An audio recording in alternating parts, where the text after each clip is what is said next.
Chapter 7. No television, telephone, or hanging out with friends for 3 weeks, all because of that fight. And that ain't even the worst part. The principal, Miss Saunders, and Mama got their heads together and came up with a way to punish me good. They say it ain't punishment, but it sure feels that way. They found me a job that don't pay no money and ain't no fun at all. I don't even want it.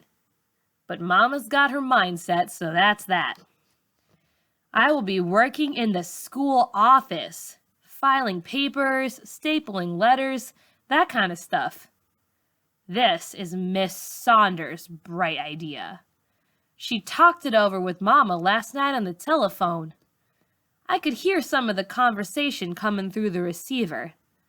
Miss Saunders was saying something about me wasting my potential, that the school needed a better way to keep up with me so I don't fall through the cracks.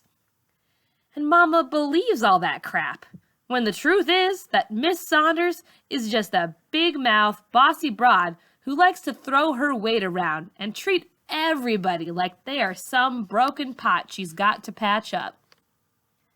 I could smell the peppermint tea Mama was sipping while she spoke to Miss Saunders.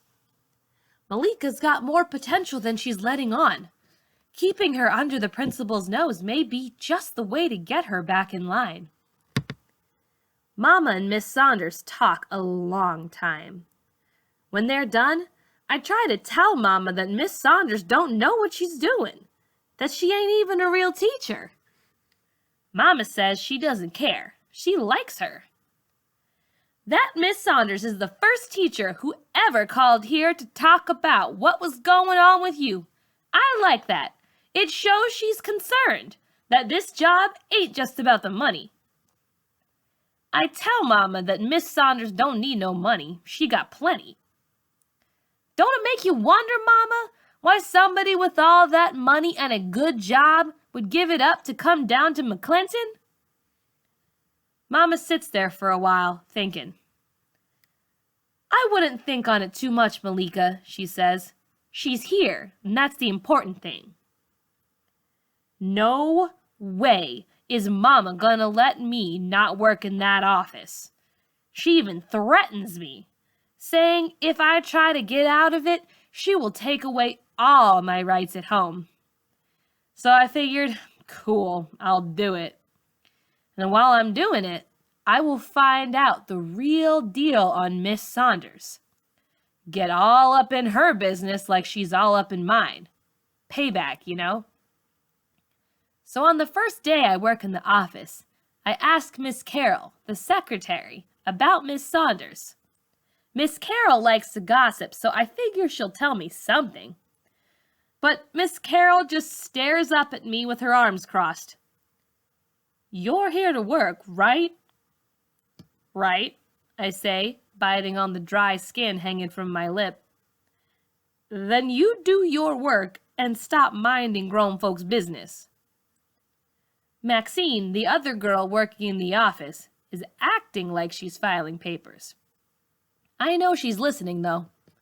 I leave Miss Carroll standing there with her arms folded, and I file my stuff like she says.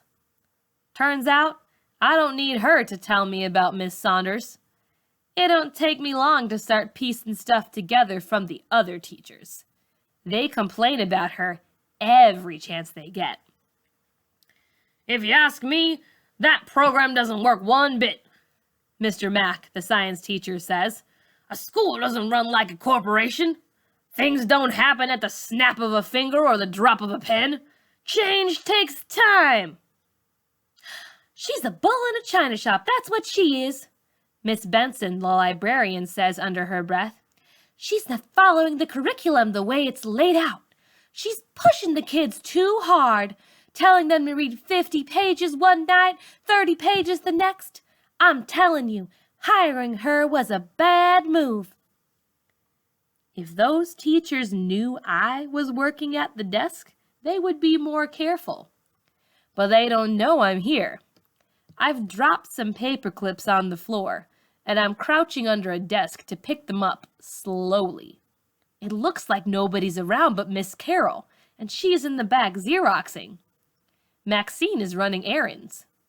When I stand up, Mr. Mac gets all red-faced. He thinks I'm trying to be a smart aleck. His lips curl up tight. My, Malika, aren't you the lucky one? Here to work in the office, I see, he says, stomping out the door, right into Mr. Pajoli, who's heard everything he said. Sometimes, Mr. Mac, you need new ideas to do things differently. Nothing wrong with a little change, is there? He asks. I'm sorry, Mr. Pajoli, but the way I see it, rewarding those who misbehave and refuse to play by the rules is wrong. Dead wrong. How will you reward the good ones? Put them in detention? Mr. Mac asks. They're all good ones, Mr. Mac. Some of them just need more support than others. Mr. Mac makes a clicking noise with his tongue. He and Miss Benson walk down the hall together side by side.